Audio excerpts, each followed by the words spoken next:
నిజంగా ఒక్కటే నిజం, రహస్యం తెలిసెని క్షణం, ప్రపంచం పరమ వికృతం ముసుగు తీసి చూస్తే.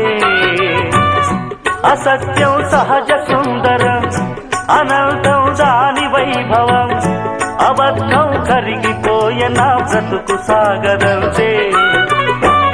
ప్రతిదీ పచ్చి బూటకం, నిజం ఒక నిత్య నాటకం, మనస్సొక పాడు కీటకం, ఇదేరా అసలు కీలకం. వ్యాపారం వ్యవహారం సంసారం శృంగారం, అంగట్లో ముంగిట్లో అన్నిట్లో అసత్యమే ఇనుప కవచం. నిజమంటే నిప్పే కాదా ముట్టుకుంటే